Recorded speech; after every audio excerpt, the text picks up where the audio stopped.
Estes são os textos que nós devemos meditar continuamente nesta época da celebração do dia da expiação. Deus criou o homem para ter um povo com quem ele pudesse se relacionar. Deus teve um propósito específico de fazer o ser humano bem diferente de todo o resto da criação, aonde nós chegamos à conclusão que toda a criação foi feita para então colocar aqui o ser humano. O que nos difere de todas as outras, todos os elementos, todas as outras coisas que o Eterno criou, os objetos inanimados, os seres vivos, todas as formas de animais, tudo o que podemos ver no universo, tudo isso foi criado para que pudesse funcionar um sistema em que aqui o ser humano pudesse viver. Mas o ser humano foi criado para poder ter algo bem diferente. Além de viver um período de tempo até que relativamente curto neste universo que ele criou, ele também nos destinou para podermos nos relacionar pessoalmente com ele, de podermos, nesta vida, sermos provados e depois, então, podermos usufruir do mesmo nível de existência que ele mesmo tem. Então, ele nos criou para poder nos elevar ao seu próprio nível, para termos, acima de tudo, profunda comunhão. Então, o plano do Eterno, desde a queda do homem, que ele então colocou como provação, como um teste para o ser humano, ele sabia que o homem iria cair, e ele já providenciou tudo o que seria necessário para o ser humano se reconciliar com ele. Ele visava com isto poder restaurar aquela intimidade que ele quer ter para nós e para sermos também a habitação da presença do Eterno em nossas vidas. O texto de Efésios diz assim: no qual também vós, juntamente estáis sendo edificados para a habitação de Deus no Espírito. Então nós fomos escolhidos pelo Eterno para que o próprio Ruach possa habitar em nós. No Rosh Hashanah, nós somos convidados para examinar nossas vidas, avaliarmos como um princípio de ano, conforme a tradição assim estabeleceu, as nossas condições, como foi o ano anterior, como vai ser o ano seguinte, para nós fazermos então uma autoavaliação, para verificarmos nossos acertos, nossos erros e também avaliarmos nossas pendências com o Eterno. Já no Yom Kippur nós temos outras prioridades. Primeiramente, é uma ordenança bastante severa e nós não podemos nos omitir. O Yom Kippur é uma ordem muito séria da parte do Eterno. É a ordenança de nós afligirmos as nossas almas. Afligir é realmente incomodar bastante a nossa alma, e não deve ser encarado, como algumas pessoas fazem, apenas se penitenciando. Existem algumas pessoas que se penitenciam de maneiras a trazer simplesmente sofrimento físico. Pessoas se cortam, pessoas se pregam em cruzes, pessoas andam de joelhos longas distâncias, fazem muitas coisas que, no final das contas, não resolvem. Não adianta simplesmente se ferir ou fazer qualquer demonstração de aflição. E algumas pessoas até fazem isso em forma de jejum, fazendo do jejum um sacrifício a Deus, sendo que não é exatamente isso que o Eterno nos solicita.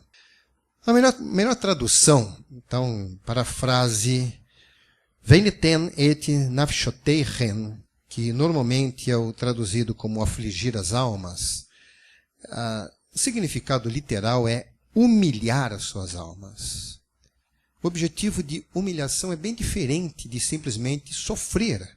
Então, é o sentido de nós colocarmos o nosso corpo em submissão para nós nos aproximarmos mais ao nosso Deus. Uma das coisas que Yeshua colocou que é importante para nós é nós termos domínio próprio, ou seja, nós termos capacidade para definir e domar os nossos impulsos, nossas vontades, nossos desejos, sempre em preferência à vontade de Deus. Então, um exercício de submissão, e no Yom Kippur é uma solicitação disto, nós simplesmente nos humilharmos. O que é se humilhar? Uma pessoa que se humilha é a pessoa que se faz humilde. A pessoa que se faz humilde é aquela que simplesmente se coloca no seu lugar. Uma pessoa que é humilde, ela não é inferior. Ela não é menor do que ninguém. Ela não é menos importante. A pessoa humilde é aquela que sabe se colocar no seu devido lugar. É aquela pessoa que não se julga melhor do que os outros. É aquela pessoa que não vai oprimir ninguém. E no nosso contexto, o propósito do Eterno em que nós nos humilhemos é nós o colocarmos no seu lugar e nós o reconhecermos como Ele, o nosso Criador, é superior a nós. Então, quando nós fazemos isso, então nos colocamos no nosso lugar. E o nosso lugar é em obediência ao nosso Deus. Toda vez que nós repetimos esta celebração, ela serve para a reciclagem da nossa consciência e nós lembrarmos da nossa ligação, acima de tudo, com o povo de Israel e o povo de Israel com o seu Deus.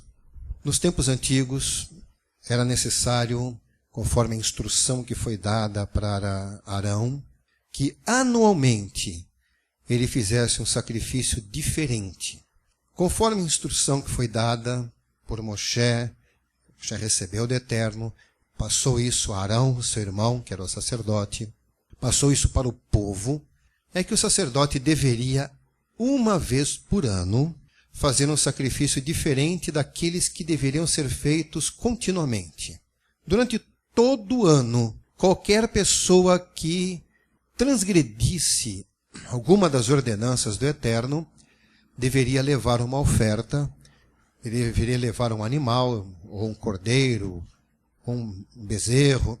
As pessoas com menos posses poderiam levar um pombinho, mas esse animal seria levado com o propósito de ser sacrificado. E o sacerdote, então, iria sangrar aquele animal derramaria, então, do seu sangue por causa da culpa da pessoa, e aquilo iria cobrir os pecados. Em qualquer época do ano, qualquer pessoa que estivesse em falta com o Eterno deveria proceder isto. Então seria feito um sacrifício, poderia ser um animal kasher, poderia ser bode, poderia ser carneiro, poderia ser qualquer um desses animais. Então ela se acertaria com Deus individualmente. Cada pessoa deveria buscar o seu acerto com o Eterno em qualquer época. Quando chegava nesse dia específico, que agora era especificamente no 10º dia do 7º mês, neste momento, essa celebração e então, o sacrifício que o sacerdote iria fazer teria outro foco. Não seria que cada pessoa levaria para si mesmo, pelo seu pecado, mas o sacerdote iria separar, depois de fazer uma purificação por si mesmo, o sacerdote ia oferecer um sacrifício para ele ser purificado, então tomaria 2 bodes, que deveriam ser em condições totalmente kasher, ou seja, deveriam ser perfeitos, sem defeitos.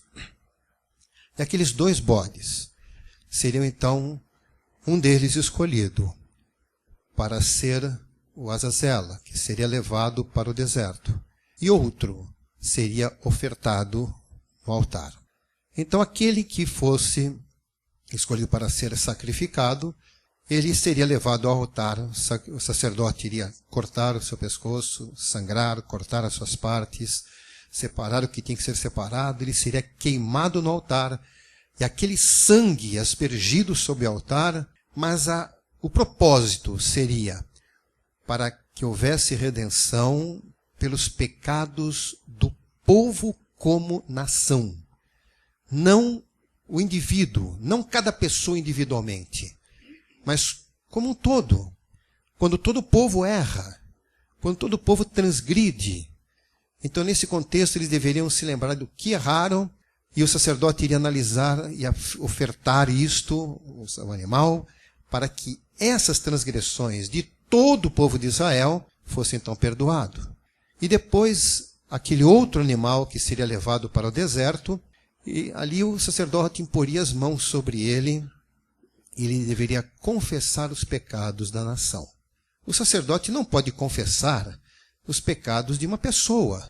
Nem está escrito que a pessoa que ia levar a oferta precisaria se confessar para o sacerdote, de forma nenhuma.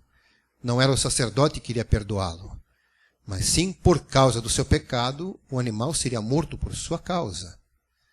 E agora, o sacerdote iria confessar o pecado da nação, aquilo que ele mesmo sabia que toda a nação falhou em alguma coisa.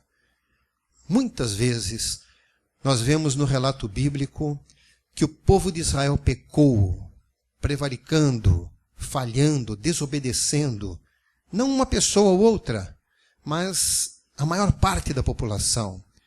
Às vezes indo após outros deuses. Muitas vezes o povo de Israel errou feio. Logo depois, quando ainda Moshe estava em cima do monte recebendo as instruções do Deus, que estava ali para receber a Torá, o povo já começou construindo um bezerro de ouro. A nação pecou.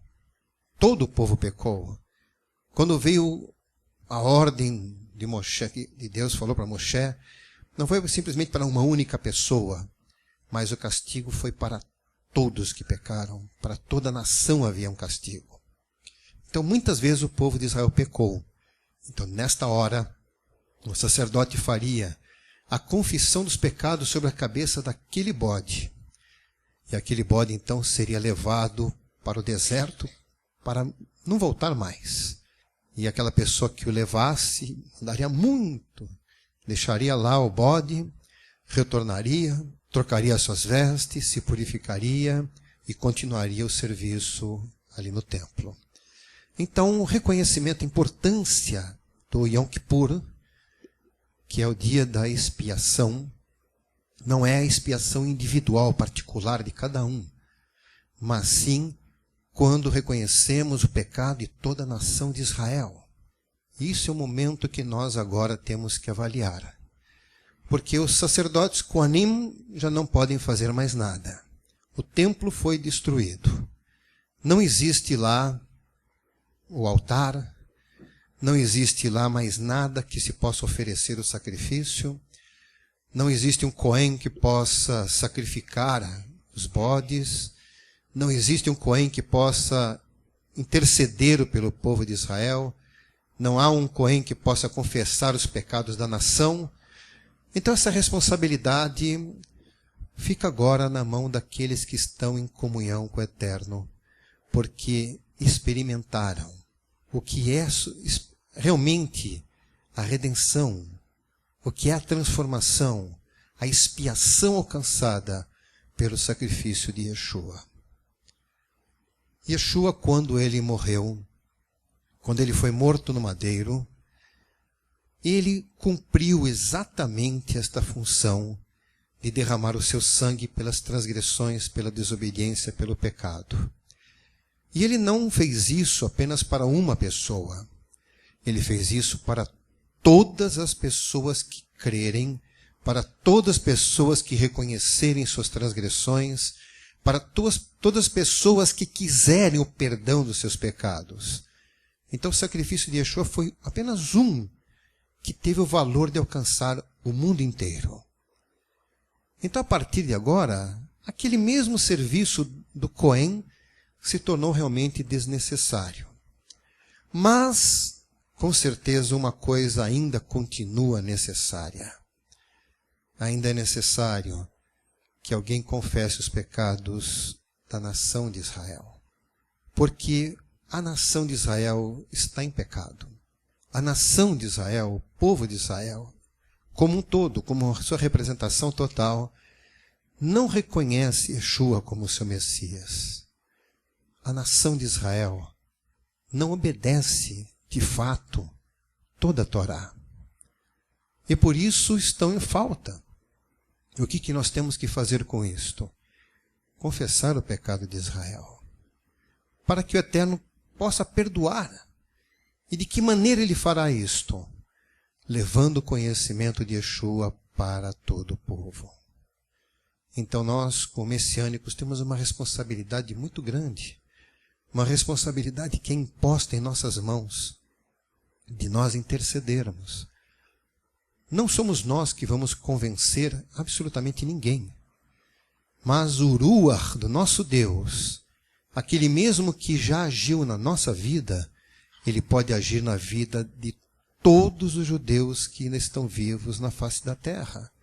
Aqueles que representam a nação de Israel, para que eles se convertam nos seus maus caminhos, para que deixem de lado tudo aquilo que eles estão falhando diante do Eterno, para que possam de fato se posicionar e serem curados, e possa haver a expiação dos seus pecados. Então nós temos a responsabilidade de confessar esses pecados. Vamos apresentar ao Eterno e clamar para que Ele faça a diferença, para que Ele possa mudar isto. Porque entendemos por todos os textos que nós lemos o desejo do nosso Deus em perdoar, o desejo do nosso Deus em trazer de volta aquele que está longe. E não importa o quão longe a pessoa esteja, não importa como esteja, nós sabemos que o nosso Deus tem o poder para mudar, para transformar. Houve épocas em que o povo de Israel, em sua maioria, era subordinada a deuses estranhos, deuses estrangeiros, em que aquelas pessoas sacrificavam seus próprios filhos a ídolos, objetos feitos pelas mãos humanas. Houve época em que o povo de Israel realmente abandonou o seu Deus e serviu outros deuses. Uma coisa tão absurda de se imaginar. O povo judeu adorando, sendo idólatra, servindo um Deus feito por mãos humanas. Coisa que parecia que não tinha mais jeito. Como pode esse povo agora voltar para o seu Deus? Talvez aos olhos de alguns parecesse assim. O próprio Eliahu Hanavi, o profeta Elias, ele mesmo deve ter pensado assim. Só eu fiquei. Todos se desviaram. Todos estão indo após outros deuses. Só eu, o único profeta que sobrei. Só aí que ele soube pelo Eterno que ele não era o único. E o que aconteceu é que Deus agiu de tal maneira que aquelas mesmas pessoas puderam depois retornar, reconhecer o seu Deus e se consertarem com o seu Deus. Aquilo que poderia parecer até mesmo impossível aos olhos de Elias, Deus pode fazer. Aquilo que pode parecer impossível aos nossos olhos, Deus pode fazer. A pessoa mais difícil que podemos imaginar, Ele pode trazer. Então o que vamos fazer neste Yom Kippur? Nós vamos interceder. Nesse Yom Kippur, nós vamos a cada momento clamar ao Eterno para que possa curar o povo de Israel. Nós vamos clamar ao Eterno para que Yeshua seja conhecido por um número muito maior de judeus, para que possamos ver a diferença em toda a terra de Israel. Quando o povo de Israel, em sua maioria, reconhecer que Yeshua verdadeiramente é o Mashiach, poderemos ter certeza de que algo extraordinário vai acontecer, não apenas com Israel, mas com todo o mundo. Nós temos que interceder para que se complete o número daqueles que serão redimidos, serão salvos, para que logo o evento mais importante prometido pela Torá se cumpra, que é a volta de Yeshua. Quando o número muito significativo dos descendentes de Abraão reconhecerem de fato que Yeshua é seu Mashiach, aí nós vamos ouvir de fato o último toque do shofar. Amanhã, no final de Yom Kippur, nós ouviremos o toque do shofar. Ele é uma representação daquele que um dia será tocado, não por um rabino, não por nenhum tocador de shofar, mas será tocado pelos anjos do nosso Deus. E nós ouviremos e nos encontraremos com ele nos ares. Judeus e gentios alcançados pelo Ruach, alcançados pela redenção através de Yeshua, e com ele formaremos o povo de Deus.